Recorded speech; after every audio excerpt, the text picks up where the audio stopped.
Hello. Walk down any busy high street and the chances are within a few minutes you will pass several people with depression. Now, some of them might be receiving medical treatment, others may simply be feeling ashamed and even guilty that they can't seem to cope with life. And in fact, it's only in recent times that attitudes towards depression have started to change. Only really in the last few decades have non-medical people like me, and possibly you, started to realise that depression is an illness just like any other, and you can't simply pull yourself together.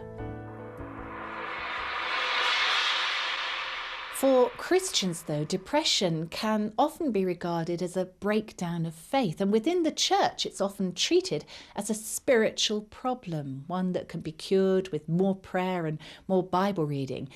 In other words, for many Christians, depression is just a state of mind that you should be able to pull yourself out of. But are they right?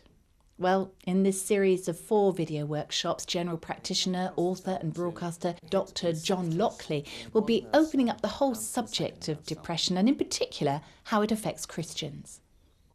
The video workshops are based on his best-selling book, A Practical Workbook for the Depressed Christian, which accompanies the series. He begins the first one by explaining how he got interested in the subject. Welcome everybody to this seminar on Christians and depression. I'm John Lockley. I'm a GP. I've been a Christian since 1962. I was converted at a Billy Graham crusade in Manchester City's football ground, which is a bit of a pity because I'm a United supporter, but you can't have everything. But seriously, it was a good day, the day I got converted. What wasn't such a good day was about 4 or 5 years later, when I went up to university to be a medical student, and I suddenly got very, very depressed. And when I was being very, very depressed, some people could help me, others didn't quite get the idea. And the sad thing was that a lot of the people who hadn't quite got the idea were actually in the church. And they said things to me that unfortunately didn't always help. I worked through it. It took a long time, probably about 3 years at the really worst part, and 6 years more or less in all. But I learned a lot of lessons in that time, lessons that I felt that I could perhaps pass on to other people at some time in the future. About 20 years later, one of my patients, who was also a friend, who was also a fellow church member, also got depressed. And I could see the same things happening to her as had been happening to me. That while there had been some people who were absolutely gloriously helpful, there were others who were trying to be helpful. They were in the church, but they didn't quite get it right. Their heart was in the right place, but unfortunately what they said didn't really help at all. And in some cases it really hurt. And I thought at the time, this is very sad. This was the time when people in the secular world were learning that you don't say to people with depression, "No, just snap out of it. Come on, pull yourself together." And the lay world had learned that. The Christian world hadn't quite learned the equivalent, which is you ought to pray more, or what's the matter with your faith? Those are things that shouldn't be said to people who are depressed. And I could see it happening.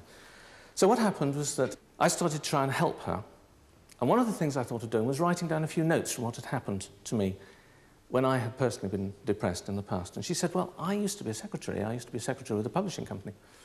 Why don't you dictate it and I'll type it out and it will be good for me, because I'll get it through my head and I'll get it through my fingers and I'll learn it on the way." So we did that, and out came the book, A Practical Workbook for the Depressed Christian. One of the things I'm going to be talking about today is how Christians can unfortunately make things worse.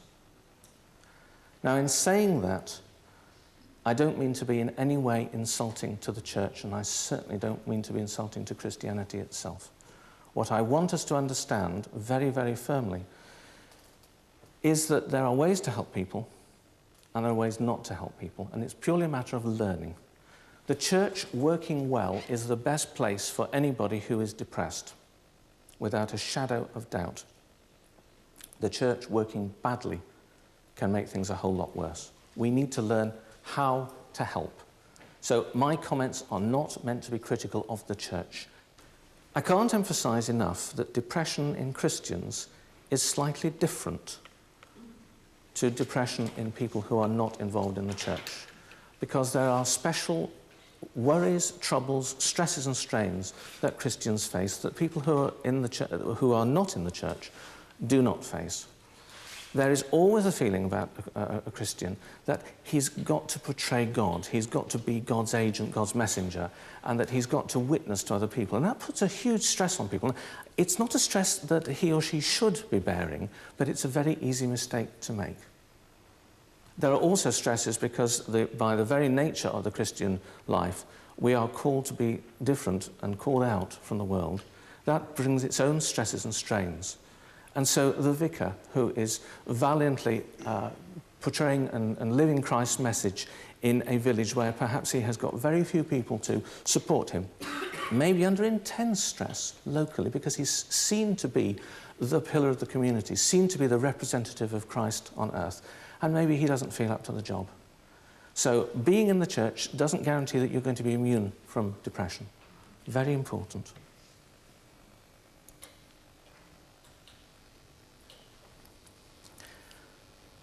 What is depression? Well, let's talk about the symptoms. Depression is not an easy subject to define. There are a whole gamut of things that are related to it. You can't look at a particular person and say they're definitely depressed because they've got that symptom, because another person who is definitely depressed may not have that symptom at all. He or she may have other symptoms. But let's look at some of the main symptoms. The ones in yellow are the ones that I think are perhaps the most important ones. Firstly, there's a sense of tiredness, a sense of lethargy, a sense of hopelessness, of the uselessness of everything. Often you get sleeping problems, particularly, in my experience, early waking. The person who goes to sleep, maybe with some difficulty, and then wakes at 1 or 2 or 3 o'clock in the morning, and they are tired out, but their eyes are wide open. They'd love to go to sleep, and they can't. There's a lack of concentration. The ability not to be able to do things is huge. When I was really depressed, I could read one of my medical textbooks, and I would start off a paragraph, and I'd get to the end of the first line, and I wouldn't know where I was, and I'd have to start off again. And I'd get to the end of the first line, and I wouldn't know where I was, and I'd have to start off again. And trying to read that same paragraph time after time after time to get it in was so difficult.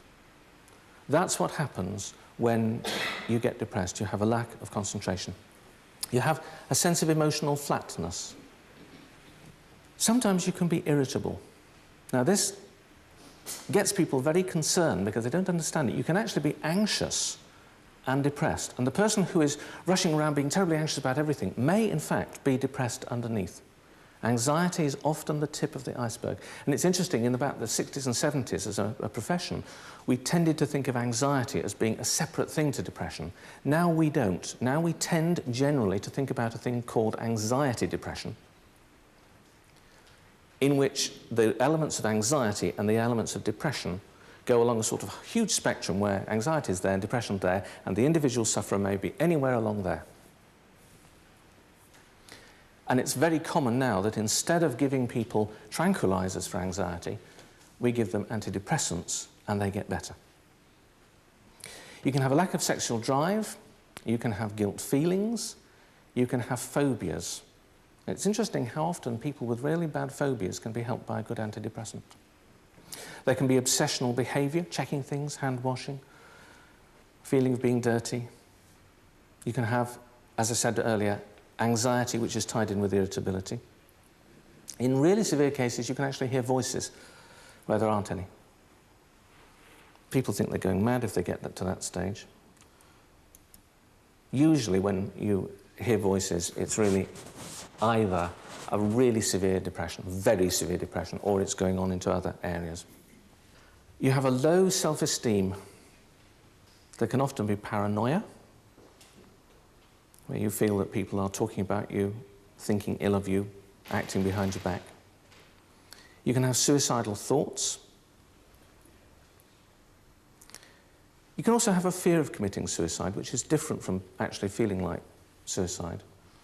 Sometimes people have a fear of committing suicide. I call it the fear of the fear, like the people who fear that they're going to throw themselves off high buildings or under trains. That's not quite the same as wanting to commit suicide. And also, somebody who tries to commit suicide, you have to differentiate very, very carefully between the parasuicides, those are the ones who just want to draw attention to themselves, and the real suicide attempts, which are the ones who really want to kill themselves. Those are the ones who do not phone the ambulance. Those are the really dangerous ones. You can get bodily symptoms, headaches, backache, palpitations, lump in the throat, sweating, abdominal upsets, and that sort of thing. And the other very important thing is that there is a variation of symptoms during the day in many, many people, so that you may find that you feel horrible in the morning and getting better and better and better until towards the end of the day you actually feel really quite good. And then you go to sleep and it all goes back to what it was before, and you wake up, oh gosh, and you wake up at 4 o'clock in the morning too.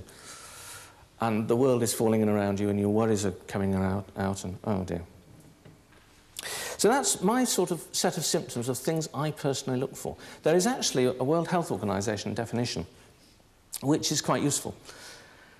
It's sort of the same as the sorts of things that we've just been talking about, but this is in a more set-out form. And what you do is you count up how many of these things apply to the individual person.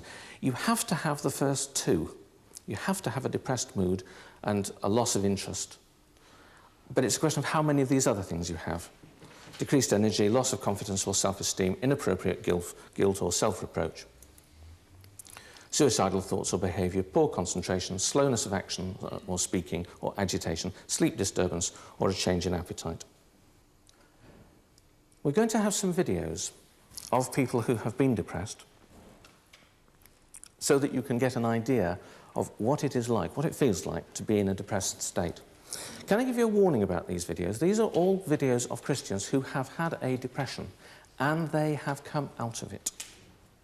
Therefore, when you see these videos, you are looking at people who are back to normal, more or less. They are not in their depressed state. Now, that is very important, because if you look at the videos, you can't get an impression that this is what a depressed person looks like. That this is not what a depressed person looks like. This is what somebody looks like after they've had the experience of it. One of the interesting things, technically speaking, is that if you ask a depressed person about something, there will often be a characteristic pause at the beginning of the sentence. So if you say, when did it start? When did your depression start? There will be a little pause and they'll say, well, it was such and such. Whereas if they're not depressed, they will start straight away. So when did your depression start? Well, it was about 4 years ago. And I seem to remember that. And can you see immediately that A, there was a space, B, there's a sort of very flat sense of a voice, and you feel almost a sense of lostness with the person. One of the very useful things is to empathise, to emote what you think the person is feeling, and you find within yourself that you often automatically sense their emotions. This is something that we use in medicine quite a lot. If a person makes you feel depressed, they probably are. And that's quite a useful guide. Let's have the first clip. This is Andy's story.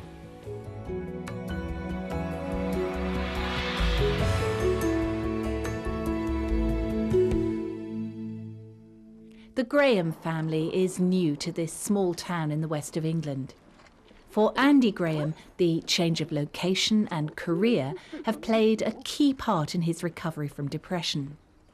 The church they now belong to meets in a local school, and there's a certain irony here because it was Andy's experience as a teacher that led eventually to his illness. At the time I was head of year in a reasonably large comprehensive school. I had about 160 youngsters who were my responsibility in terms of their pastoral well-being and their academic progress.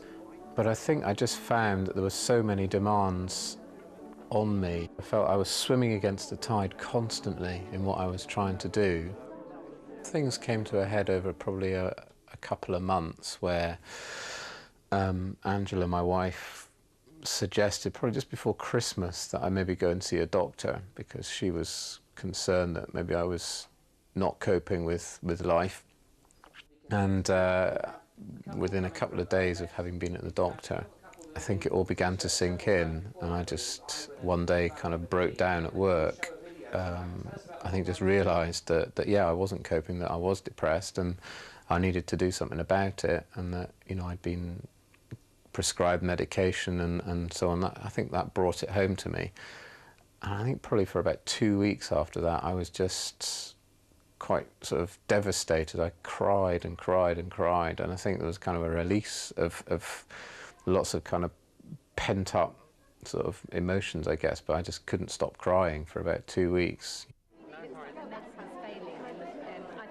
Church was a real pressure, you know. I was involved in various things in church, but I just wanted to get out. I just wanted to run away. You know, I was okay, you know, if I was in a service, but actually at the end of the service, I just wanted to run. I didn't want to talk to anybody. I just wanted to get out and escape before I had to have any kind of meaningful conversation with anybody. I became increasingly concerned that I was about to completely lose my rag with kids. I completely lost my patience. I'm a very patient person, I think, really. But I increasingly found myself unable to cope with things that I just needed patience for.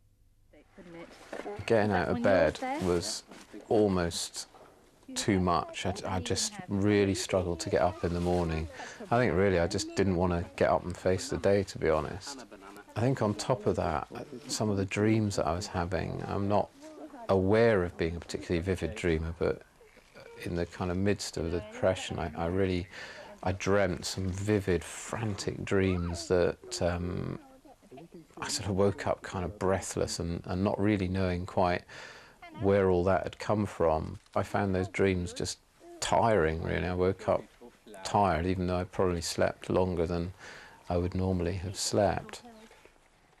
Life was so incredibly kind of mundane and difficult to find any kind of enthusiasm for it, in spite of the fact that, you know, I've got a lovely family with a lovely wife and a good job that was stimulating. I'd always played football for school teams and college teams and so on, and I carried on playing football into my adult life every weekend pretty much. And I just began to find that was just an enormous bind to get myself up and out, to go and do what was essentially something pleasurable. I think I found it increasingly hard to just kind of sit down and get on with things, to prioritise things. I had, you know, quite a heavy workload, and I needed to make sure that certain things were done, and I found that increasingly difficult. I found it quite hard to concentrate on even the sort of simpler things that needed to be done. A typical day would start quite hard, you know. Trying to get up in the morning was murder, and the whole sort of start of the day was yeah, it was pretty grim, I suppose. Mid part of the day was fine. I found things reasonably easy to cope with. I think towards the end of the afternoon, probably tied in with when the kids were getting crabby, I found that really hard to cope with. I found myself needing just to withdraw and get out of the way, because I just couldn't cope with too much of that. And then I guess the evenings were okay. I suppose it just felt reasonably safe, particularly when I had sign-off from work. The start of the recovery probably was actually the diagnosis that actually there was something that I could put my finger on. It wasn't just me not coping. It was, there was, you know, a doctor saying to me, you know, you're depressed, you need to take this medication and wait a couple of weeks for it to take effect, and then see how you go. Now, Andy is one of those people who had sleep disorders, as you heard, except he was the opposite. He was the person who wasn't refreshed by being asleep. I haven't, unfortunately, been able to get anybody who has experienced the early waking business, which is a shame, because actually I think it's very important. The early waking, to me, if somebody comes up and says, "Doctor, I'm waking up very early in the morning," and they've got a couple of other things, that's the one thing to me that says, hang on, depression, maybe, depression. I want now to go on to what happens inside the brain. The brain is a fascinating organ. It has 100 billion nerve cells in it, at the last count. There's a little man sitting there, just got 1, 2, 3, 4, 5. Oh, 1, 2. And we've revised our estimates. Some people say that it's about 10 billion, some people say it's about 30 billion, but I think most authorities at the moment seem to say about 100 billion cells. Now, nerve cells have got a sort of globular end at one end and a long, thin thing called an axon, and then it spreads out almost like the tentacles of an octopus, and it touches other nerve cells. Those tentacles, well, there's a lot more than 8 of them, because it isn't like an octopus exactly. There are about 10 to 30,000 connections from each cell to other cells. Sometimes lots onto a single cell, sometimes lots branching out onto others. So you work out how many connections that makes. 100 billion times 30,000, well, work it out for yourself, yeah. Lots. The cells themselves are called neurons. If you're English, you call them neurons. If you're an American, you call it a neuron. The axon is the bit in the cell which is the sort of telegraph wire. What we need to talk about now is the thing called the synapse, and that is where you get the junction between one nerve cell and the second nerve cell. In between the two is a thing called the synaptic cleft. That's where, you know, you've got Dover on one side and Calais on the other side, and the Straits of Dover is the synaptic cleft. Across that synaptic cleft go transmitter chemicals released by the first cell. They jump across the cleft, hit the second cell, lock into some special receptors, and with a sort of lock and key mechanism, which is very specific, open up those receptors and allow certain things to happen. There are all sorts of different chemicals that are involved in this process. You don't really need to know the names of them, but just to give a flavour, here are some of the names. Noradrenaline, 5-HT, which is otherwise known as serotonin, acetylcholine, the endorphins, which are the body's own morphine, dopamine. Here is a cell. Here is the axon going onto another cell. Can you see here there's a bit from a previous cell that says over there, that's a synapse, that's a synapse as well. And in a moment you can see that there is a pulse coming down. It stimulates the synapse. The chemicals inside the synapse are released. They jump across the gap into the synaptic cleft, hit the specific receptors. Here's one about to do it. They go through, and then they activate the nerve cell, and it triggers it off. And the nerve cell triggers like a light switch. It's either on or off. And so this cell has been triggered, and it in turn fires an electrical impulse right down here to the next cell. Now remember that this cell has got, it's not just got one synapse here, it's got 10,000 or 30,000 of these synapses. So it's really connecting, it's firing off large quantities of chemicals. I want to get above anything else in your minds today the idea of this. You have a cell firing electrically. That's converted into a chemical signal which causes the next cell along to fire. So electrical signal, chemical signal, electrical signal. That's the basis of how we pass messages on the brain. In depression, the synapse, the chemicals, don't work as well. Now, I said that the cell would fire. Actually, what the cell does is a little bit of calculation. It works out how many impulses it's had and whether they are stimulatory impulses or whether they are inhibitory impulses, does a quick sum total, calculates the result in its head and decides whether to fire or not. Fires or doesn't fire, and then the messages get passed on. And you may find that you only need a small percentage of the chemicals to be missing for the whole system not to work properly. in which case you might get electrical signal, chemical signal, but it's smaller, nothing. And that's what depression is. That is what depression is. Just a chemical change in the brain. Why do you get that chemical change? Well, there are lots of different potential reasons. It could be that your body isn't producing the chemicals properly. Genetically, you were just one of those people that never produced enough of the chemicals. Or it could be that as a result of some of the things that have happened to you, your body has been working those chemicals over time. So if you've had an anxiety, a stress, a problem, then you've been rushing around within the brain using all those chemicals up. So you haven't got them for other things. So this is why when people are going for counselling, they can be helped with their depression, because if it resolves problems, then the brain quietens down and then the messages can be passed on because the chemicals are available for other things.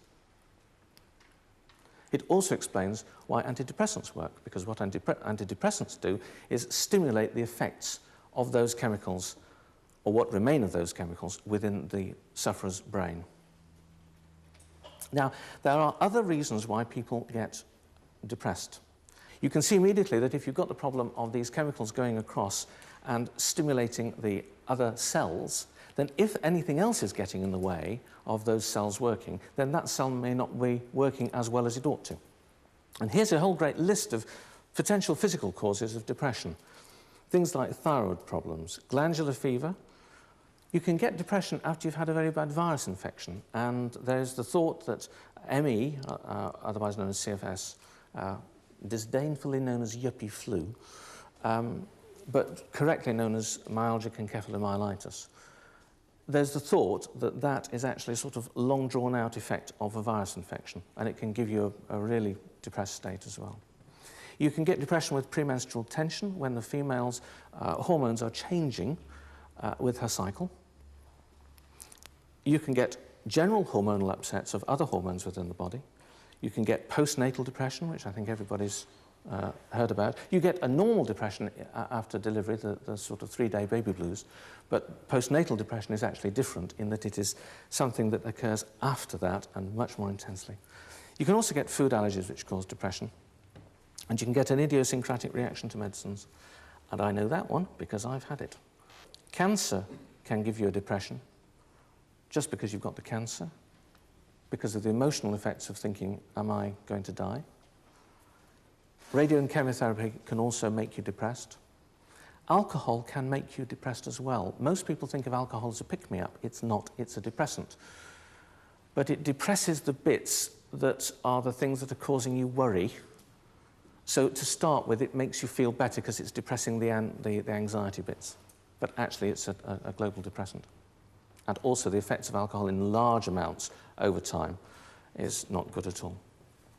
Drugs can make you depressed, especially the anti-anxiety medications, things like the benzodiazepines. They're very good for anxiety, but if you take them too long and too much, then they can actually have a kickback effect and make you depressed as well. Illegal drugs will do it. Undiagnosed chronic illness, such as hepatitis. And there is the surprising disease called seasonal affective disorder, which goes by the wonderful acronym SAD, which is where you get depressed in about October each year, and then about April you have a little flurry of activity, do all the spring cleaning, rush around and feel an awful lot better. And it is actually related to the amount of light that you get in your eyes. And we have found that if you give people light boxes of a special nature, then it makes their brain effectively wake up a little bit, and they don't get sad as much. We'll take a break there. When we come back, Dr. Lockley will continue with a description of the various types of depression.